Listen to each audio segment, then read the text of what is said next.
दुनिया की चाहे कोई भी किताब पढ़ लो, उसमें जो भी बात बताई गई होगी वो हजारों सालों पहले ही श्री कृष्ण ने गीता में बता रखी है। इसीलिए गीता को अगर आज की सभी सेल्फ हेल्प बुक्स की जननी कहते हैं तो गलत नहीं होगा। गीता में श्री कृष्ण मोटिवेशन नहीं देते, वो अर्जुन को सही और गलत का ज्ञान देते हैं। और जब अर्जुन को इस बात का पता चलता है कि उसके लिए क्या सही है और क्या अंदर युद्ध करने का मोटिवेशन खुद ही आ जाता है।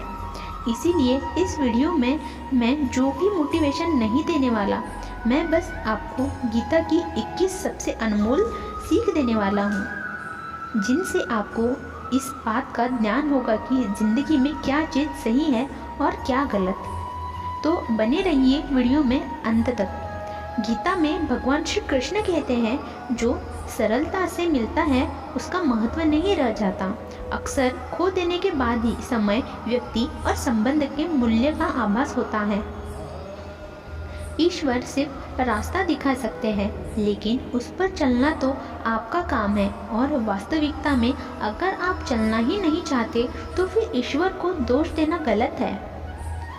दूसरों का भला करने वाले मनुष्य को हमेशा कष्टों का सामना करना पड़ता है, क्योंकि फल देने वाले वृक्ष को भी हमेशा पत्थरों की मार सहनी पड़ती है। श्री कृष्ण कहते हैं कि किसी इंसान के कुछ समय के बुरे व्यवहार की वजह से उसको हमेशा के लिए बुरा न समझे। कभी कभी हालात बुरे होते हैं, इंसान नहीं। जब जल गंदा हो तो उसे हिलाकर नहीं दे, बल्कि उसे शांत छोड़ दे। जिंदगी गंदगी अपने आप घटा देगी। उसी प्रकार जीवन में परेशानी आने पर बेचैन होने की बजाय शांत रहकर विचार करें, हल अवश्य मिलेगा। श्री कृष्ण कहते हैं, अर्जुन, तुम उसके लिए शोक करते हो जो शोक करने के योग्य नहीं है और ज्ञान की बातें करते हो। बुद्धिमान व्यक्ति न जीवित और न ही मृत व्यक्ति के लिए शोक करते हैं। कभी कभी जीवन में आगे बढ़ने के लिए उन चीज़ों और व्यक्तियों को भी त्यागना पड़ता है जो कभी तुम्हारे हृदय की गहराई में निकलते हैं। मोहग्रस्त होकर अपने कर्तव्य के रास्ते से हट जाना मूर्खता है, क्योंकि इसने न जाने तो तुम्हें स्वर्ग की प्राप्ति होगी, ना तुम्हारी कीर्ति बढ़ेगी। विचारों को वश में रखिए, वह तुम्हारे शब्द बनेंगे। शब्दों को वश में रखिए, वह तुम्हारे कर्म बनेंगे। कर्मों को वश में रखिए, वह तुम्हारी आदत बनेंगी।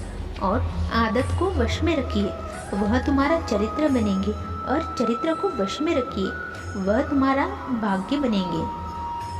सहायता करना उत्तम कर्म है, परंतु सहायता करने से पूर्व इस बात की पुष्टि अवश्य कर लें कि आपकी सहायता के कैसे कार्य सिद्ध होंगे, क्योंकि अगर आपकी सहायता से कोई अधर्म होता है तो उसके उत्तरदायी अधर्म करने वाले से भी अधिक आप होंगे। पुराने गंदे वस्त्र उतारकर नए वस्त्र पहनाते समय एक छोटा बालक रोता है, परंतु माँ उसके रोने की परवाह किए बिना वस्त्र बदलती है, क्योंकि वह जानती है कि उसके बालक के लिए क्या सही है। उसी प्रकार भगवान अपने भक्तों की इच्छा की परवाह किए बिना उनके सफलता और विफलता देते हैं, क्योंकि वह जानते हैं कि उनके भक्तों के लिए क्या उचित है। भगवान कहते हैं कि तुम मेरी ओर देखोगे तो मैं तुम्हारी ओर देखूंगा। तुम जिस भाव से मुझे याद करोगे उसी भाव से मैं तुम्हारे पास आऊँगा और तुम्हारी इच्छाओं को सफल करूँगा। गीता में श्री कृष्ण कहते हैं, जो लोग तुम्हारी बुराई करते हैं वो करेंगे, चाहे तुम अच्छा करो या बुरा। इसीलिए शांत रहकर अपना कर्म करते रहो, निंदा से मत घबराओ। निंदा उसी की होगी जो जिंदा है, मरने के बाद तो सिर्फ तारीफ होती है। जीवन में जब भी हम खराब दौर से गुजरते हैं तब मन में यह विचार जरूर आता है कि परमात्मा मेरी परेशानी देखता क्यों नहीं, मेरे दुख कम क्यों नहीं करता।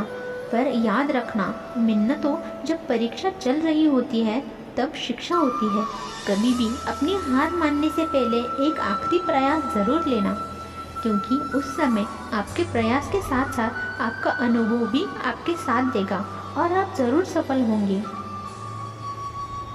इससे कोई फर्क नहीं पड़ता कि आप की तूफान का सामना कर रहे हैं। आपको बस यह जानने की ज़रूरत है कि भगवान आपसे प्यार करते हैं और उन्होंने आपका साथ अब तक नहीं छोड़ा है। अपनी परिस्थिति को परमेश्वर के सौंप दो, क्योंकि आप जितना जीवन भर में कर सकते हैं उससे कहीं ज़्यादा वह एक पल में कर सकता है। उनकी परवाह कभी मत करो जिनका विश्वास बदल जाए, परवाह सदा उनकी करो जिनका विश्वास आप पर तब भी रहे जब आपका वक्त बदल जाए। जो अपने सुख के लिए दूसरों की हानि करता है वह मनुष्य कहलाने के लायक नहीं है। मनुष्य वही होता है जो अपने स्वार्थ का त्याग करने के दूसरों का हित करे, कर्म से दूसरे का नुकसान ना हो। मनुष्य का मन इंद्रियों के चक्रव्यूह के कारण भ्रमित रहता है, जो वासना, लालच, आलस्य जैसी बुरी आदतों से ग्रसित है। इसीलिए मनुष्य का अपने मन एवं आत्मा पर पूरा नियंत्रण होना चाहिए। मानव कल्याण की भगवान गीता का प्रमुख उद्देश्य है। इसीलिए मनुष्य को अपने कर्तव्यों का पालन करते समय मानव कल्याण का प्राथमिकता देना चाहिए।